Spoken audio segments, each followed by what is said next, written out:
Are you thirsty? Do you want some Sprite?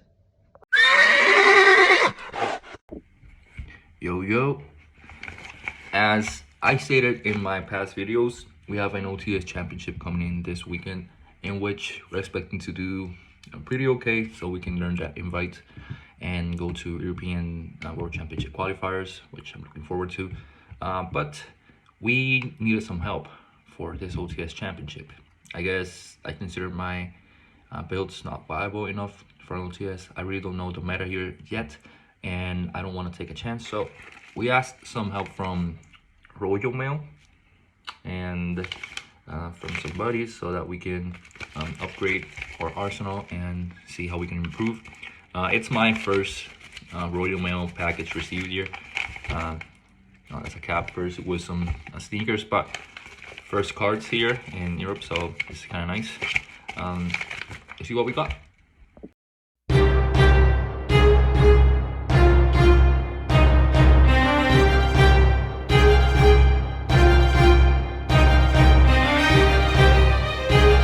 Inside, and let's see what we got. Would you look at that? First card, a pretty nice Sprite Blue Field Center. That was included in the package. And you're quickly going to see what we're going to play on Saturday because of the contents. Let me just put this over here. We got everything in some pretty nice condition. We got the Unchained, nice. We got the Evil Twins, the Link 2s, the Link 4, Troll Sunny. Let's see over here. I've never played this deck before, but I was excited to play it before, just because it's a great deck. I should have started on it way sooner, but right now is the moment I want to play it out. Let's see, because I don't see the other Life Twin here. Maybe I didn't check the package. So, oh, here it is. I got confused. Yeah, it's all in here. Got the Underworld Goddess, a Harpy's Feather Duster that we just decided to throw in, and Book of Lunar Eclipses. We also got the nice Runick core. These actually seem, yeah, these certainly seem collector rare, but it's not, it's just an ultra. We decided to play, as you can see, the old Runick Life Twin Spright. I just think it's a great deck still. It has lots of matchups against, got lots of good matchups against the current meta, and it's gonna have lots of matchups against the next meta. It's a known threat already, so people usually know how to play around it. But if you're good enough, you can play around people playing around your stuff, you know. So it looks really nice. And we have the collector rare Runick Fountains. I don't know if you can catch them, but they are looking pretty nice over here.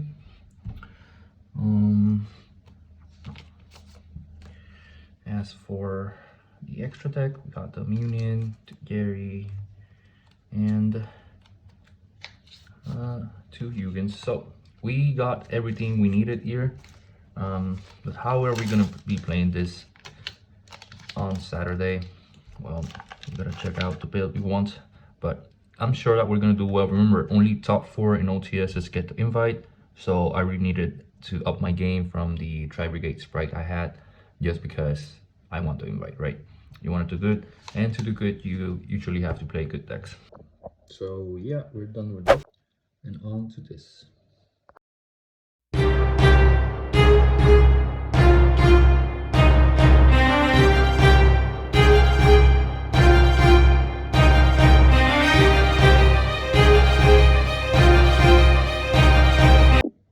Okay, so after setting this up and seeing what the best options are, this is what I came with.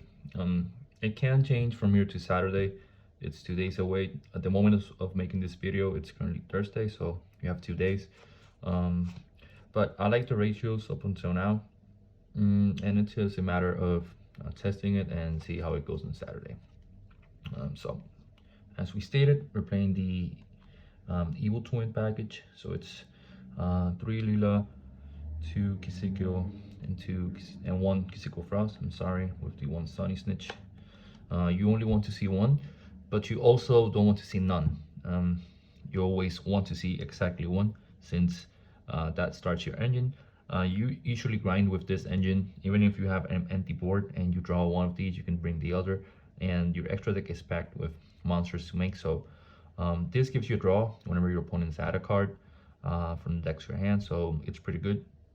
And this starts burning your opponent. So in this little engine, we have consistency, we have draw power plus a win condition in time. Because remember, we playing Runick, so this deck can stall out pretty much. We also got the, let me put this over here, the Spright engine. The Spright engine being so small, and that's why this deck is not considered like Live Twin Runick Spright. It's just like Live Twin Runick with a little Sprite. Still relevant enough to run it. This gives you extra boosts and extenders plus the extra negates. In this deck, you play to spit out your red and your carrot turn 1, just to protect your other cards. It makes you more susceptible to Dark Lure no more, but you still have the Runics in your hand to play out. It doesn't have the graveyard scheme or thematic of the Fur Hire, which is what makes it a little bit stronger than this deck. It plays around Dark Lure a bit better, but we still have the engine, and our import is really strong, and we still have the Runic fountain. So it's pretty tough to break this board. And even if they do manage to break it, if you have 1 of these, you can just bounce back next turn and try and make the board again. That's basically it for our monsters, right? Because we're playing Runic, so you know what comes next. Bunch of Runic spells. You have the 3 Runic tips. We have the 3 Runic destruction. Just playing 3 of the main ones. 3 freezing curses, 3 slumber, and the 3 flashing fire, along with 1 smiting storm, 1 dispelling, and the 2 fountains. There's 17 runic spells here, barring the fountain. I may cut this, the smiting storm, sorry, for maybe another carrot, because I know it comes up that sometimes you need that extra banish, that extra spell trap negate. I'm sorry. Remember, this OTS is going to be with the Castira format, so they still get to banish some cards off the top of your deck. Still, I think this is pretty perfect. You know how we said that we always want to see 1 of the live twins? Well, we always want to see runic spells. If we don't see runic spells, we usually get stuck on our hand, and that's where things usually tend to go bad. But with 17 spells, you're almost guaranteed to see at least one every hand. And if we go second, that 6th card is usually going to be a runic spell. So this is 33 cards, so that leaves us what, 7 spaces for non-engine. We're running 2 Book of Moon, just generic, going first, going second. You can just set it, or you can going second, put the Arise Art or the Purely Monster face down, or just bait out a negate. So it's always good. I should run 3, but I don't have the third one. My card pool is currently pretty limited, so I'm working with what I have at the moment. We also have 2 Triple Tactics Talents and 3 Evenly Match. Evenly Match is just along with the runic spells, you can attempt to enter the battle, burn your runic spells, try to trade with any negates, and then you can do evenly matched. This is especially strong right now because Labyrinth is strong, so they can do Eradicator, Virus you for spells, and you still have this, so you still wipe your board. And if you have like 1 of the Evil Twins, it doesn't matter. The Eradicator didn't even matter, because you're just gonna make the full Evil Twin board, along with wipe your whole board, so it's really hard to come back after that. It's not that this deck plays around Eradicator batters that well, but it still plays around it better than more pure runic versions. That's it for the main deck. It's clean 40. As for the side deck, as for the extra deck, I'm sorry, we have the 2 Hugin, the 1 Jerry. This is pretty standard. People usually run 3 of these, but if she gets destroyed, she would just go back to the extra deck. So I think 2 is enough.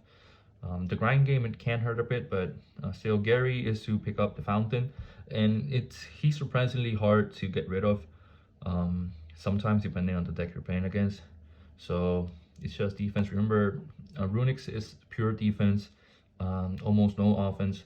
So this is what the deck is about, since we have no battle phase. We have the gigantic Spright, and that's basically it. All the rest of our monsters are links. So we have the 2 Lila, the 2 Kisukil. I've always had trouble learning what they do, but I know that this one pops when it's special summoned, and this one draws. So it's always important to know which one you're gonna revive from the graveyard and which one you're gonna make first, since the second one you summon with the link you revive with their effects is the one that's gonna activate its effect. So if you want to draw, you should bring this one second.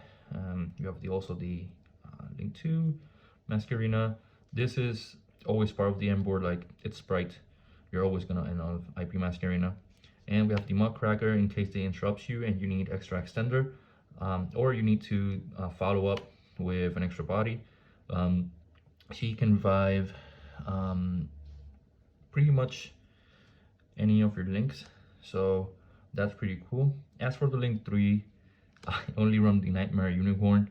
I do not have the copy of this. I don't know why, but it goes in the main deck. I'm gonna find one before the tournament Saturday, but as for now, I have the drawn Nightmare Unicorn. OP, do not underestimate it.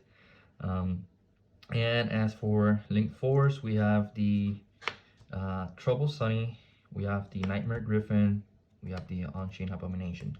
So these 2 cards, you can usually set them up in the opponent's turn with IP Masquerina, and you can set up a board where Nightmare Griffin, where all of your monsters are just pointing to each other, so all of your monsters can activate their effects, and none of your opponent's monsters can activate their effects because they are not linked. So this is really good against purely. It's really good against any non-link deck, basically.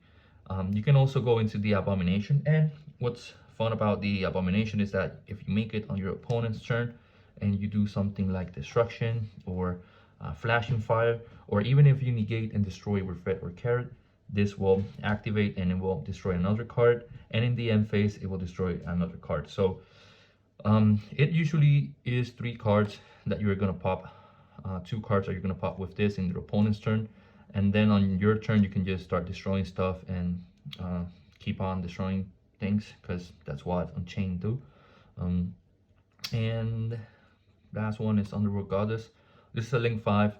It's really good against unaffected monsters, non-targeted monsters, non-removable monsters. Like, we need it on the extra deck, just because we can spam the board and just get rid of everything. We can also do it with Masquerina on your opponent's turn. Remember that even if we link it up with Masquerina, Masquerina does not affect the monster. It's just linking, because that's how the mechanic works. So we summon this, and yeah, we got rid of the problem, right? The extra deck, the side deck, is a little bit iffy. Like I said, my card pool is currently a bit limited, but I think it's good enough. We have the DD Crows. This is for the purely matchup. It's also really good against Unchained, because on your turn they usually want to land on Jama, or they want to revive with the trap, and you just deny it with this. Remember also that we're drawing cards on your opponent's turn and our turn with the Runic Fountain, so it's nice to draw cards that we can use at the moment, like DD Crows and Ash. Ash is mainly for the branded matchup. I know it's generic, but right now there's so much triple tactics talents going around that you ashing in a wrong spot, they triple attack this talent, so now you have three cards in hand. They can usually play around it, one ash. So it's really strong against Branded and Labyrinth, and that's the only matchups I'm probably going to put it in. But that may change depending on testing. That's it for the monsters. I may consider putting Impermanence in, just because Eradicator Virus is pretty common. So even if they see your hand for spells, you can have like evenly imperm some monsters. If you have starter and they Eradicate Virus you, it doesn't matter because you're just gonna search after resolution. But we have more spells. Two Dark Hole. This is just for combo matchups, and just remember we have freezing curses, so we can usually just negate their negate. So 1 for 1, and then do Dark Hole and wipe the board, and that usually settles the board. And this deck, once it gets an inch of advantage, it just steamrolls out. So that's why we're running cards like these.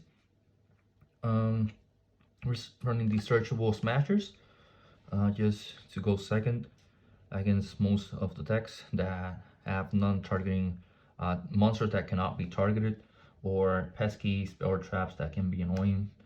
For example, the purely field spell, which prevents us from targeting their monsters to turn their special summon. This goes around that, right? We still got to play around the Nor not being affected by activated effects, but we can manage the Nor with the Underworld Goddess, or we can just grind them out, right? We have 2 Cosmics as form of removal for back row and field spells. Like in the mirror, this is really good. I should run 3, but I don't have the third one. 2 Dark Ruler. This doesn't need explanation. And lastly, for time, the Red Resonator. Like this deck usually does go to time quite a bit, just because of the nature of the deck, prolonging the match. But remember, we have the Sunny Snitch on the main deck. That's if we have any Link 2 or any live twin monster on the field, your opponent's going to be burning, and it's 200 life points per monster summon. It can be normal summon, or it can be special summon. Remember to keep track of this, because many people forget it, and then they're counting how many monsters are special summon, and the game state, it has been changed already, so it can be hard to keep track of it, but it's really important. This is it. This is the deck I'm probably gonna take on Saturday. I hope I do well. I'm not gonna do well probably. Still gotta test it out, probably on Dueling Book, or gonna see if I catch some friends so that we can test it out. But I'll let you guys know how it goes on Saturday. I'm probably gonna do a vlog on the day, and I'll do a deck profile after the tournament, just so you guys see what changes I did and how I did on the tournament. So that's about it for the deck profile, and I'm gonna be using for Saturday, like I stated. It was my first experience with Royal Mail here in the UK, and it was pretty nice. I was hoping to not get scammed, and I did not get scammed, so that's pretty cool.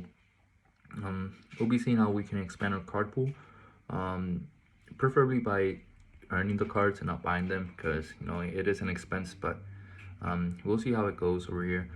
And yeah, I'll be catching you guys in the next video. Thank you guys for watching. Please keep liking and subscribing, I guess, for more videos.